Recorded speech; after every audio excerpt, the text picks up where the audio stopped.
Greeting, I am Sifu Benny Ming. I'm the Wing Chun Museum's curator. So today I want to discuss a topic that is still within part of Wing Chun, but much broader concept dealing with the whole martial art community. Okay. Now, if you go to YouTube or generally speaking with another martial artists, you're going to hear discussion. Hey, you know what? What's your style?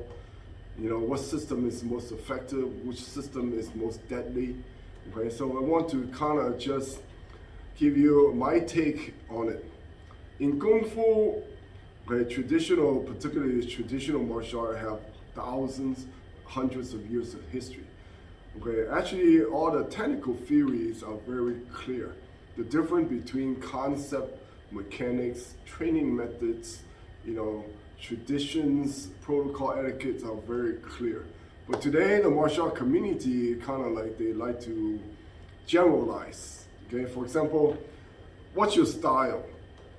The word itself kind of misrepresent, kind of give you the wrong impression that fighting can be a style of your choosing. Okay, it's not like you go to a restaurant, pick out the food that you like, or go to store, buy all the clothes that you like. Okay. Fighting is based on the reality of the moment. You don't do what you want, but you do what the reality dictates at the moment. Okay? Style, number one, is the person's expression of his skill. Now, Bruce Lee like to do this. That's a style. But if you're learning JKD, he's not going to have you do this. So you have to separate the person from the system or the art. Style is the expression of the martial artist. The martial artists typically train a system, or we call art.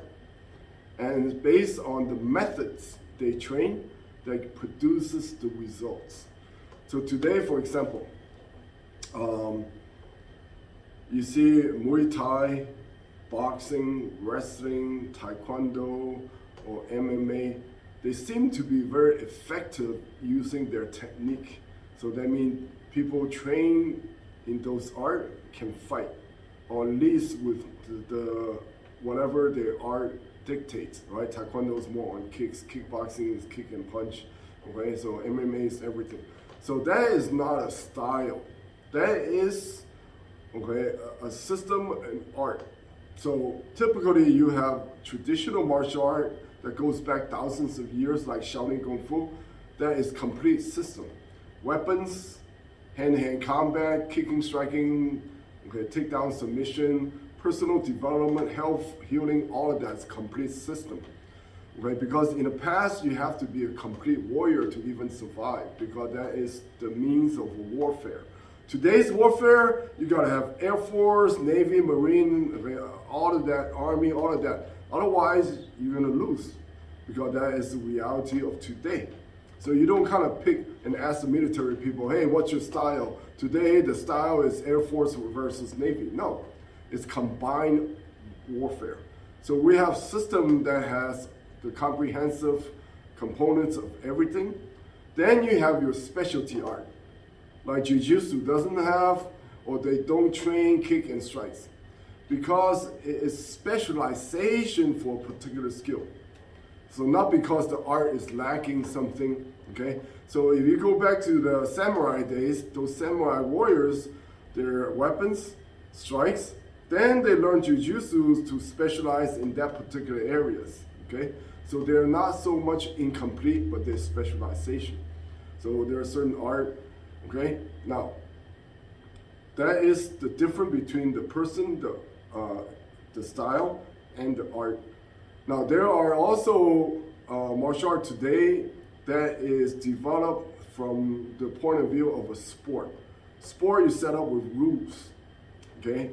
So rules dictate the sport and how you train, okay? And which takes me into the next important understanding of concept of methods of training. Why a lot of traditional martial art doesn't seem to be effective in the ring? Because it is the person that training traditional way in a fixed pattern. Let's say this guy trains all day long with the forms and all the drills as a fixed pattern.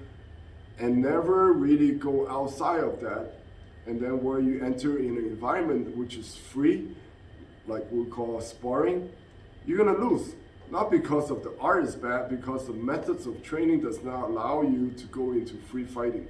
Now, if you go to combat art, they start early right into the competition side of combat. So their way of training tend to be with full force, with live training, such as not fixed patterns. So that is the methods of training.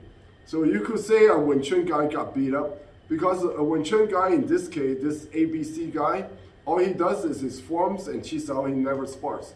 Of course he's gonna lose when you enter a ring to spar. Now, if you take a Wing Chun guy that spars, now that's different now. Then he have a chance of winning because now he have the background experience between live training and fixed patterns. So all this is very important as components. You got the artist, you got the system, you got the methods of teaching, methods of training. So if a teacher teach you a fixed pattern that tells you that's the secret to fighting, he doesn't know what he's talking about. So you gotta be really clear with all this, okay? You know, they say, I was watching a video, they say, Krav Maga, the most deadliest art out there, because they do everything, they combine everything, and then they play with the weapons, so forth. Actually, I'm Krav Maga certified, yes. They're created from a military guy for military people. So their reality of application is most important, so they deal with weapons. But why does Krav Maga seem to be more effective? It is the way they train. Okay, they train against resistance, live sparring, full contact, realistic scenarios. Okay, they don't work with forms, with taolu, pumse, kata. They don't work with that. So it's their live training plus their realistic idea right from the beginning, going for live and death situation that makes the system effective as the end results, not because they have some special moves. Okay, MMA, mixed martial art. This term itself is wrong. You don't call military mixed military. Okay, it's not about mixing something. If you go into a cage where kicking is allowed, striking is allowed, takedown, submission is allowed, then that means you enter in an environment where there's less rules, everything's allowed, and more realistic because it's full contact. Okay, so you enter an arena where you got to know everything. So then either you train a system that have everything like traditional kung fu, like Shaolin, or you train a system that specializes in one thing, then you go to another system that specializes in the other side of what the other system don't have, and then you combine them so you have the total skill set. So mixed martial art, again, is not an art form. It's a methods of training for the purpose of competing in a cage environment for full contact. So all this is clarity of thoughts and understanding. Okay, it is not, there is one secret system out there. It is the person. And how the person is effective is based on how they train. Okay, you cannot have a fighter that trains that thing, you know what, I know 50 forms. That doesn't mean that he can fight. Or if you want to train for cage fighting, where you're fighting 5 minutes rounds, that is still not the same as street fighting, where you, a lot of time, you think your way out, talk your way out, and the best way is avoid the fight. But in contest with another professional fighter, you gotta be an athlete. If you cannot even last 1 minute full contact, then you shouldn't be in that sport. So all these elements makes a big difference. So if you take a traditional guy, doesn't even train like an athlete, doesn't do free sparring, and then just say he represents the art, well, he doesn't represent the art. He represents himself. So we gotta be clear with everything that we just talking about. The artist, the system, the methods of training, and then the purpose, the end results, what you're aiming for, okay? So if, you know what, I don't need to be in a top athletic shape if I just learn personal protection, right? I go buy a mace, okay, know what to say, okay, what to avoid, okay, understand my laws. That is not the same as me entering into MMA. So this is all different components in the martial art community. So Wing Chun is one of those complete systems. We have personal developments based on Chan, okay, Buddhism as an art that comes from the Shaolin Temple. Have healing, internal Qigong, and very practical self-defense, long weapon, short weapon, kicking, striking, takedown, submission. But if you see a particular group of people, they only do one thing, that does not represent the whole original Wing Chun. That is just their particular focus.